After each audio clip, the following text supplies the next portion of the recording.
Hello everyone. आज की इस वीडियो में डिस्कस करेंगे मैथ्स 4 की प्रीवियस सेमेस्टर पेपर के बारे में। ठीक है।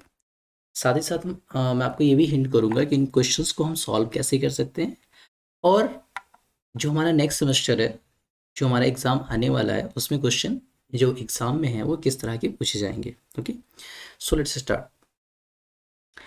सो ये जो मैथ्स 4 का जो आपका पेपर होगा, ये टोटल 100 मार्क्स का होता है। ठीक है। टाइमिंग आपको दिख रही है यहाँ पर 3 इयर्स। यहाँ पर attempt the question as per the given instruction, assume missing data suitably. तो यहाँ पर आपको लिखा हुआ है कि जितने भी क्वेश्चंस हैं गिवन इंस्ट्रक्शन, जो भी इंस्ट्रक्शन आपको क्वेश्चंस के लिए दिए गए हैं उसके अकॉर्डिंग आपको यहाँ पर सॉल्व करना है। तो ये जो मैथ्स 4 का पेपर है, इसमें टोटल कितने सेक्शन जो होते हैं आपके, 3 सेक्शन होते हैं। Section A, then section B और सेक्शन सी। अब हम ये डिस्कस करेंगे कि सेक्शन ए में क्वेश्चन हमारे कैसे पूछे जाते हैं। ठीक है। तो सेक्शन में आप यहाँ देख सकते हैं कि सेक्शन में टोटल जो क्वेश्चन पूछे जाते हैं वो आपके 10 क्वेश्चन पूछे जाते हैं और हर एक क्वेश्चन के लिए 2 मार्क्स यहाँ पर असाइन होता है। ठीक है। यहाँ पर ये जो CO दिख रहा है, इसका मतलब कोर्स आउटकम होता है, यानी ये इससे आपको ये पता चलता है कि जो क्वेश्चंस आपके पूछे गए हैं ये किस यूनिट से पूछे गए हैं। ओके, सो अब वन बाय वन हम इन क्वेश्चंस के बारे में डिस्कस करते हैं। सेक्शन ए के सारे क्वेश्चन को डिस्कस करने के बाद फिर हम सेक्शन बी के क्वेश्चन को डिस्कस करेंगे। ओके, इसमें आप क्वेश्चन सेक्शन ए का पार्ट ए अगर आप देखेंगे तो क्वेश्चन लिखा हुआ solve the following partial differential equation, यानी जो पार्शियल डिफरेंशियल इक्वेशन है इसका आपको सोल्यूशन फाइंड करना है। और सिंपली आप जानते हैं कि जो पार्शियल डिफरेंशियल इक्वेशन होता है उसका सोल्यूशन कितने पार्ट में आता है, 2 पार्ट में। एक कॉम्प्लीमेंट्री फंक्शन और दूसरा पर्टिकुलर इंटीग्रल। इसका इस क्वेश्चन का जो सोल्यूशन है वो क्या होगा, वो भी 2 पार्ट में आएगा, कॉम्प्लीमेंट्री फंक्शन और particular integral. But you can see here जो इक्वल्स टू में जो वैल्यू है ये क्या है, 0 है। इसका जो PI यानी जो पर्टिकुलर इंटीग्रल होगा वो क्या होगा, 0 होगा। इस इक्वेशन का जो सोल्यूशन होगा वो कॉम्प्लीमेंट्री फंक्शन ही इस इक्वेशन का क्या होगा, सोल्यूशन होगा। यानी सिंपली आपको क्या करना है, यहाँ पर कॉम्प्लीमेंट्री फंक्शन फाइंड करना है और वही आपका क्या होगा, इसका सोल्यूशन होगा। ओके, नेक्स्ट क्वेश्चन हम डिस्कस करेंगे। नेक्स्ट क्वेश्चन क्या लिखा हुआ है, derive a partial differential equation by eliminating the constant a and b from z equals to ax plus a square y square plus b। अब इस question में आप देख सकते हैं कि यहाँ पर आपको क्या बोला गया, पार्शियल डिफरेंशियल इक्वेशन को डराइव करने के लिए बोला गया, यानी आपको फॉर्मेशन ऑफ पार्शियल डिफरेंशियल के लिए बोला गया। ठीक है। तो इसमें आपको क्या करना है, फॉर्मेशन करना है पार्शियल डिफरेंशियल इक्वेशन का, बट आर्बिट्री कांस्टेंट ए और बी को एलिमिनेट करके। तो इसमें आपको 2 आर्बिट्री कांस्टेंट दिख रहे हैं, ए और बी। तो इसको आपको एलिमिनेट करके क्या करना है, आपको एक पार्शियल डिफरेंशियल इक्वेशन यहाँ पर डराइव करना है। ओके, तो सिंपली आप इसके लिए क्या करेंगे, यहाँ पर इसको पार्शियली क्या करेंगे, डिफरेंशिएट करेंगे जो इंडिपेंडेंट वेरिएबल है उनके रिस्पेक्ट में, और जो इक्वेशंस बनेगी उनकी हेल्प से हम ये जो आर्बिट्री कांस्टेंट दिख रहे हैं इनको क्या करेंगे, एलिमिनेट करेंगे। ओके, तो अभी आप यहाँ देख सकते हैं कि यहाँ पर जो 2 क्वेश्चन पूछे गए हैं आपके, ये आपके दोनों क्वेश्चन किस यूनिट से पूछे गए हैं, यूनिट 1 से। ठीक है। नेक्स्ट आते हैं, next question, right radio wave equation. तो सिंपली आपको क्या करना है, यहाँ पर जो रेडियो वेव इक्वेशन होती है उसको यहाँ पर लिख देना है। रेडियो वेव इक्वेशन क्या होती है, मैं आपको यहाँ लिख के बता भी देता हूँ कि del 2b by del x2 equals to LC del 2b by del t2। ठीक है। And del 2i by del x2 equals to LC del 2i by del t2। तो सिंपली आपको ये इक्वेशंस यहाँ पर लिख देनी है। ठीक है, इस क्वेश्चन के लिए।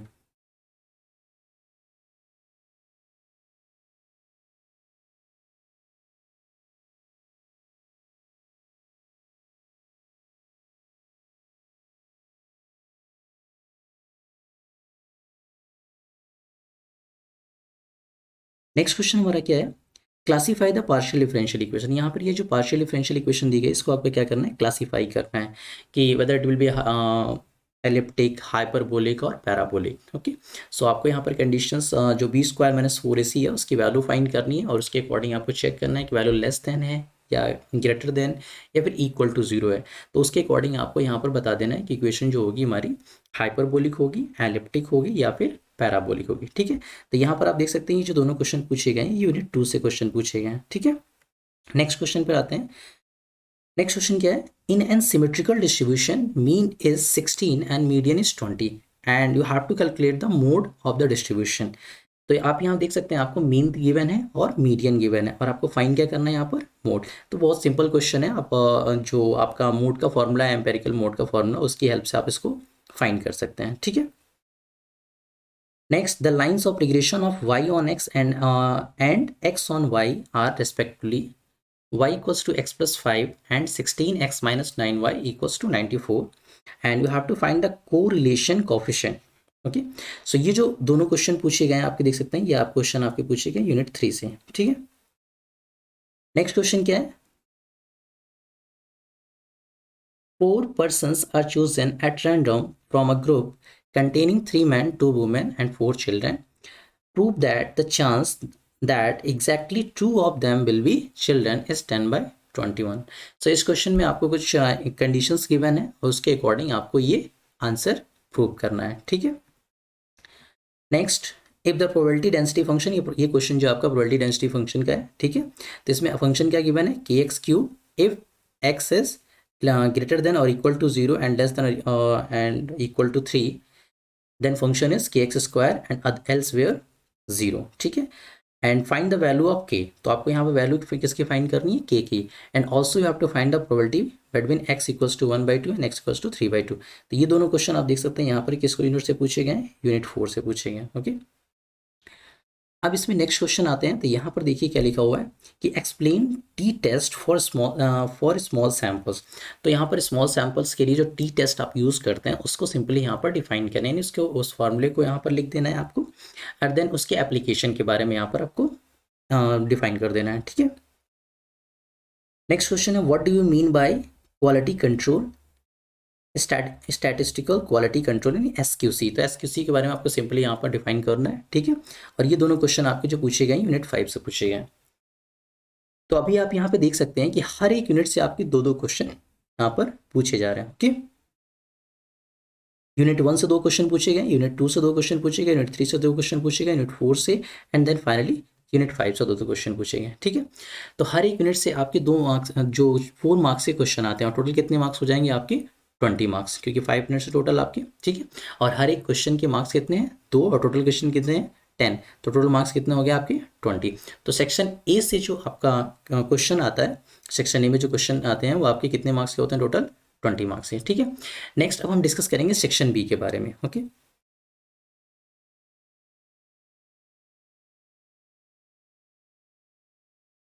तो सेक्शन बी में आप यहाँ पे देख सकते हैं कि सेक्शन बी में यहाँ पे क्या लिखा हुआ है, question attempt any 3 parts of the following. तो ये जो सेक्शन बी है इसमें आपको टोटल क्वेश्चन जो दिए गए हैं वो कितने दिए गए हैं, 5, but you have to attempt only 3 question, okay. So part A में आप देख सकते हैं क्या लिखा हुआ है, solve the partial differential equation d minus D dash minus 1 d minus D dash minus 2 equals to sine 2x plus 3y। Again ये पार्शियल डिफरेंशियल इक्वेशन है, इसका भी सोल्यूशन आपका 2 पार्ट में आएगा। पहले आपको कॉम्प्लीमेंट्री फंक्शन फाइंड करना है इसका, एंड देन इसके बाद पर्टिकुलर इंटीग्रल, ओके। बट उससे पहले आपको पहचानना होगा कि ये होमोजीनियस है या फिर नॉन होमोजीनियस। तो सिंपली आप देख सकते हैं कि डिग्री जो है इस टर्म की वो सेम नहीं है, तो ये क्या है, नॉन होमोजीनियस। तो आपको जिसका सोल्यूशन यहाँ पर फाइंड करना वो किसके अकॉर्डिंग फाइंड करना होगा, नॉन होमोजीनियस के अकॉर्डिंग फाइंड करना होगा, ओके। और ये जो क्वेश्चन है आपका कितने मार्क्स का है, 10 मार्क्स का, एक किस यूनिट से आया हुआ है, यूनिट 1 से, ओके। नेक्स्ट क्वेश्चन आप देखेंगे यहाँ पे लिखा हुआ है, a laterally insulated bar of length has its end A and B maintained at 0 degree Celsius and 100 degree Celsius respectively until steady state condition prevail. If the temperature at B is suddenly reduces to 0 degree Celsius and kept while that of A is maintained at 0 degree Celsius, so find the temperature at a distance x from A at any time t। तो ये question जो आपका पूछा गया unit 2 से पूछा गया, ये हीट के क्वेश्चन पर बेस्ड प्रॉब्लम है कि, ठीक है। तो यहाँ पर आप देख सकते हैं कि ये जो क्वेश्चन आपका है यूनिट 2 से आया, यूनिट 1 से पहला क्वेश्चन, दूसरा क्वेश्चन यूनिट 2 से। नेक्स्ट क्वेश्चन आप में देखिए यहाँ क्या लिखा हुआ है, calculate the first 4 central moments about the mean of the following data. तो आप देख सकते हैं कि जो टोटल मोमेंट्स हैं आपके, मोमेंट्स आप 3 तरह से फाइंड कर सकते हैं। First moment about the mean, जिसको हम सेंट्रल मोमेंट भी कहते हैं, then moment about than arbitrary number, इसको रॉ मोमेंट्स के नाम से भी जानते हैं हम, एंड फाइनली जो लास्ट हमारा है वो क्या है, मोमेंट अबाउट द ओरिजिन। तो इस क्वेश्चन में आपसे क्या पूछा कि सेंट्रल मोमेंट यानी मोमेंट अबाउट द मीन आपको यहाँ पर फाइंड करना है। ओके, तो सिंपली आप इसको, आप मोमेंट अबाउट द मीन का जो फॉर्मूला है उसके अकॉर्डिंग आप टेबल बना के इसको आप चार जितने भी मोमेंट्स हैं उनकी वैल्यू को आप यहाँ पर फाइंड कर सकते हैं। और ये क्वेश्चन आपका किस यूनिट से पूछा गया है, थर्ड से, ठीक है। Next question is, in a sample of 1000 cases, the mean of a certain test is 14 and standard deviation is 2.5. Assuming the distribution to be normal, find how many students score between 12 and 15, how many score above 18, and how many score below 8. And you have to given some values. F of 0.8 equals to 0.22881. F of 0.4 equals to 0.1554, and then f of 1.6 equals to 0.4452, f of 2.4 equals to 0.4912। यानी आपको जो values ये जो आपको find करनी होंगी उसके लिए आपको टेबल की जरूरत नहीं है, आपको ऑलरेडी यहाँ पर वैल्यूज आपको गिवन है, ठीक है। और ये जो क्वेश्चन आपका, ये क्वेश्चन जो आपका पूछा गया नॉर्मल डिस्ट्रीब्यूशन का क्वेश्चन है।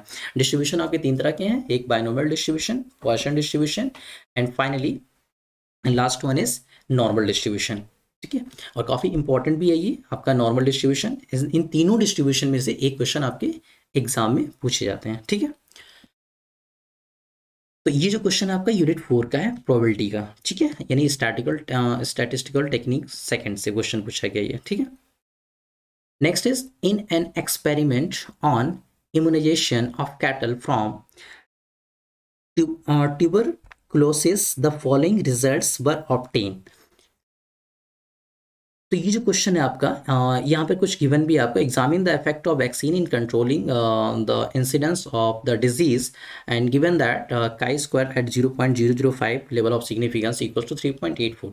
तो यहाँ पर आपको क्या करना है, काई स्क्वायर टेस्ट अप्लाई करना और उसके अकॉर्डिंग इसकी वैल्यूज़ को फाइंड करना, और वैल्यू को फाइंड करने के बाद जो गिवन वैल्यू है उससे आपको कंपेयर करना है। और उसके बाद आपको देखना है कि आपका जो स्टेटमेंट है उसमें जो भी अपना आपकी हाइपोथेसिस है वो कौन सी एक्सेप्ट हो रही है, नल हाइपोथेसिस एक्सेप्ट हो रही है या फिर अल्टरनेटिव हाइपोथेसिस एक्सेप्ट हो रही है, और उसके अकॉर्डिंग जो भी आपका स्टेटमेंट होगा उसके बेस पर आपको यहाँ पर अपना डिसीजन देना है, ठीक है। तो ये आप यहाँ पर देख सकते हैं कि सेक्शन बी में 5 क्वेश्चन पूछेगा और हर एक यूनिट से एक क्वेश्चन पूछे गए हैं।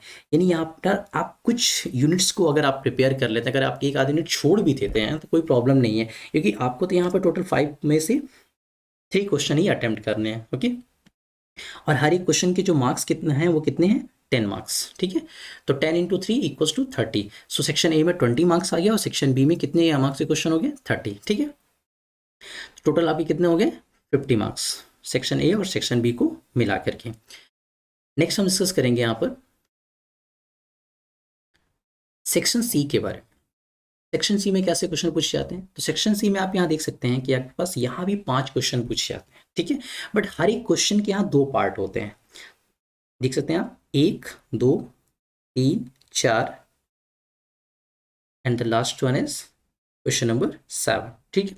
टोटल क्वेश्चन आपके जो पूछे जाते हैं यहाँ पर 5 क्वेश्चन पूछे जाते हैं और हर एक क्वेश्चन के यहाँ पर आपको 2 पार्ट दिए गए होते हैं, ठीक है।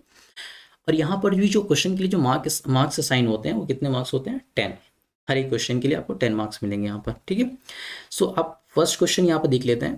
क्वेश्चन नंबर 3 का जो पार्ट ए है वो क्या लिखा हुआ है, solve y + zx × p - x + yz × q equals to x² - y²। तो आप ये देख सकते हैं ये क्या है, capital P, capital Q and capital R। क्योंकि कैपिटल P, Q और R क्या होते हैं, x, y, z के फंक्शन होते हैं। और ये जो इक्वेशन है किस फॉर्म में है, लेग्रांजेस, ठीक है। ये कौन सी इक्वेशन है, ये लेग्रांजेस इक्वेशन है, ठीक है। यानी ये जो आप यहाँ पे देख सकते हैं इस फॉर्म की क्वेश्चन है, capital P × P + Q × Q equals to R।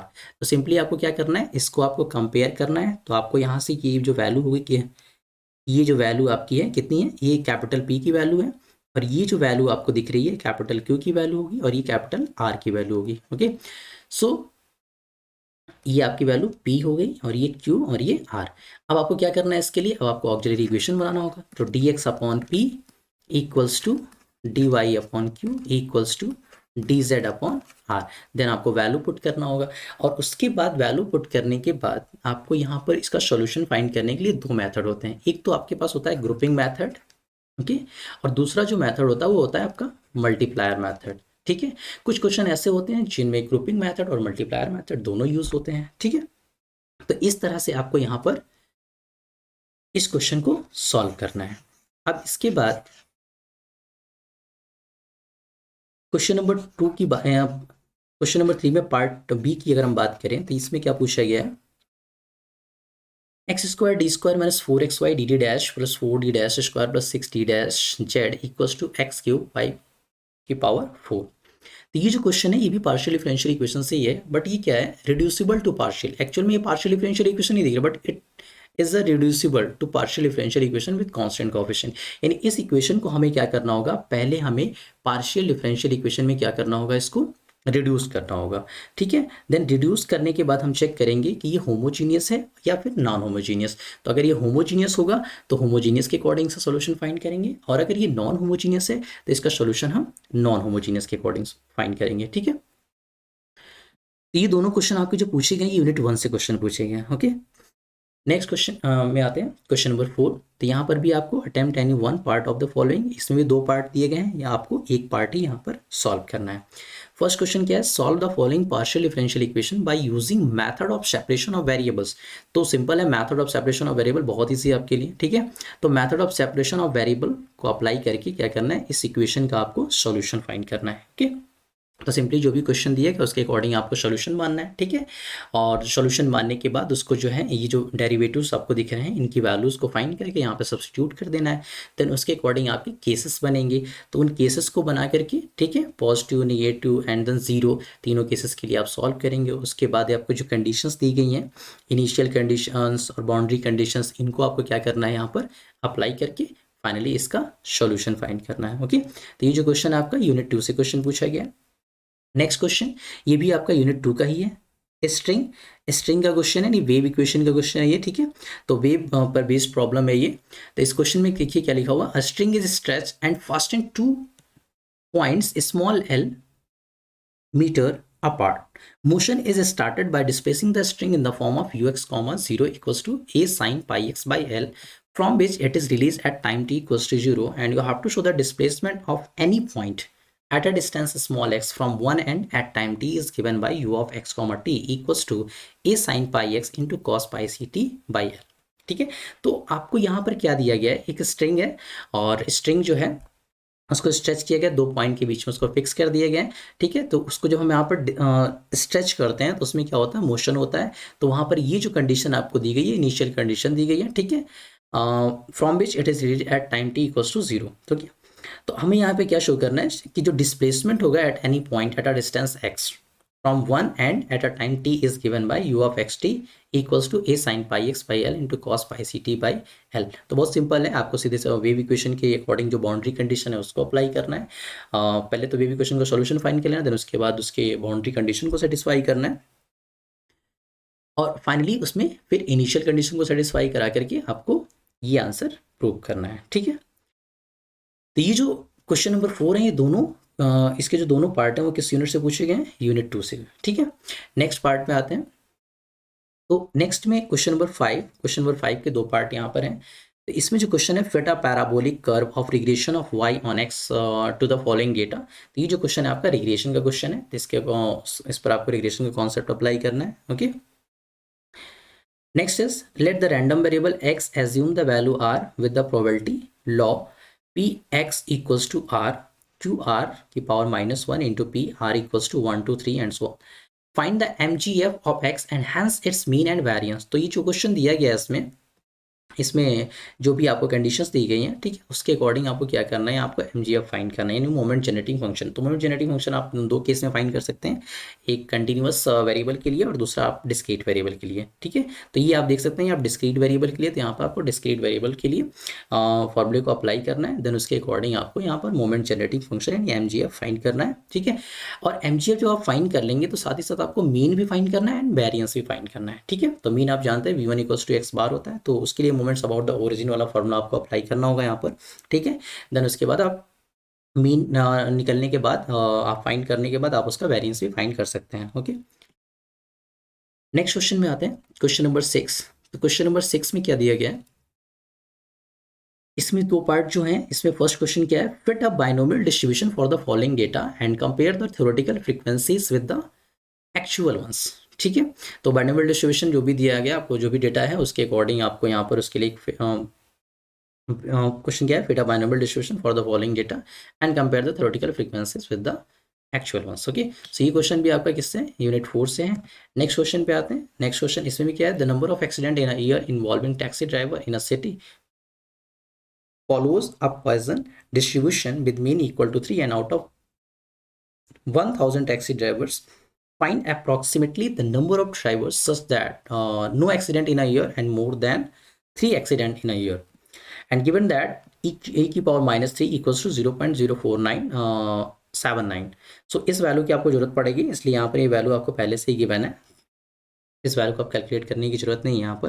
तो ये जो क्वेश्चन है आपका, अगेन इसको आप इसलिए सॉल्व कर सकते हैं। ये क्वेश्चन जो आपका पॉइसन डिस्ट्रीब्यूशन का क्वेश्चन है, ये काफ़ी आसान है पॉइसन डिस्ट्रीब्यूशन की हेल्प से इसको सॉल्व करना।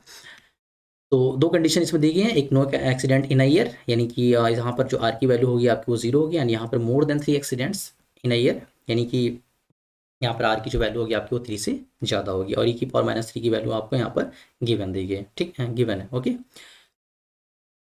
नेक्स्ट लास्ट पार्ट, जो लास्ट क्वेश्चन है इसका सेक्शन सी का, क्वेश्चन नंबर 7 है। इसके भी 2 पार्ट हैं यहाँ पर। तो फर्स्ट पार्ट में आप देख सकते हैं लिखा हुआ है, इन 2 independent sample of size 8 and 10 the sum of square of deviation of the sample values from the respective means were 84.5 and 102.6, and test whether difference of variances of population is segment और not, use a 5% level of significance. तो simply आप देख सकते हैं कि आपकी आप test आपको अप्लाई करना है, यहाँ पर 0.05 आपको गिवन है, यहाँ पर एट 5% लेवल ऑफ सिग्निफिकेंस पर जो वैल्यू आपको गिवन है वो कितनी है, 3.29 गिवन है। तो सिंपली आपको यहाँ पर टेस्ट अप्लाई करना है, और उसके अकॉर्डिंग जो भी वैल्यू आएगी उसको आप यहाँ पर जो आपकी कैलकुलेटेड वैल्यू जो होगी आपको इस टैबुलेटेड वैल्यू से आपको इसको कंपेयर करना है। ओके, जो भी गिवन वैल्यू है ये, उससे कंपेयर करने के बाद जो भी आपका स्टेटमेंट होगा उसमें आप देखेंगे जो भी आपकी हाइपोथेसिस एक्सेप्ट हो रही है उसके बेस पर जो स्टेटमेंट है उसके अकॉर्डिंग आपको अपना डिसीजन यहाँ पर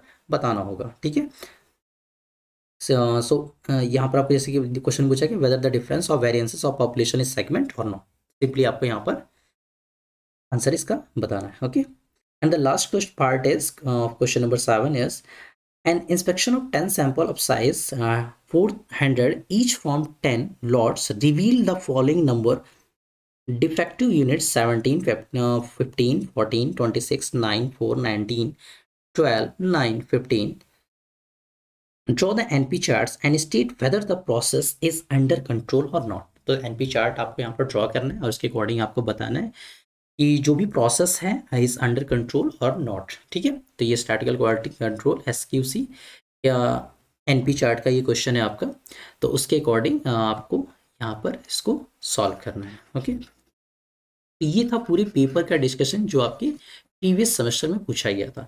कुछ ऐसा ही क्वेश्चन आपके इवेंट सेमेस्टर में भी पूछा जाने वाला है। तो ये जो पैटर्न आपको अभी हमने आपके साथ जो डिस्कस किया यहाँ पर, ये काफ़ी इंपॉर्टेंट है। इस पैटर्न के अकॉर्डिंग ही आपको अपनी प्रिपरेशन करनी है। ओके, क्योंकि आप यहाँ पर देख सकते हैं कि सबसे आसान अच्छी बात ये है कि यहाँ पर हर एक यूनिट से क्वेश्चन पूछा जा रहा है, किसी भी यूनिट से ज़्यादा नहीं और किसी भी यूनिट से कम नहीं पूछा जा रहा है। ठीक है, सबको बैलेंस करके पूछा जाए। तो इन केस अगर हम सारी यूनिट को कवर नहीं भी कर पाते हैं, यानी जो यूनिट्स हमने पढ़नी है वो अच्छे से पढ़ना हो, ठीक है, अगर उसकी तैयारी हमारी अच्छी है तो उसके अकॉर्डिंग हम बहुत अच्छा स्कोर कर सकते हैं। और आप यहाँ पर ये भी देख सकते हैं आपको ऑप्शंस गिवन है, सेक्शन में कितने ऑप्शंस गिवन है, आपको 5 में से 3 क्वेश्चन ही करने हैं, और सेक्शन सी में हर एक पार्ट में, हर एक क्वेश्चन में आपको 2 पार्ट दिए गए हैं। तो ये आपके लिए काफ़ी आसान है। तो आप अगर कोई एक पार्ट भी अच्छे से पढ़ लेते हैं तो उसके अकॉर्डिंग आप इसके सॉल्यूशन को बता सकते हैं। तो आपको इस तरह से यहाँ पे क्लियरली ये समझ लेना चाहिए कि हर एक यूनिट से आपके 2 क्वेश्चन आ रहे हैं, यानी हर एक यूनिट को 2 पार्ट में डिवाइड किया गया है। वहाँ से आपकी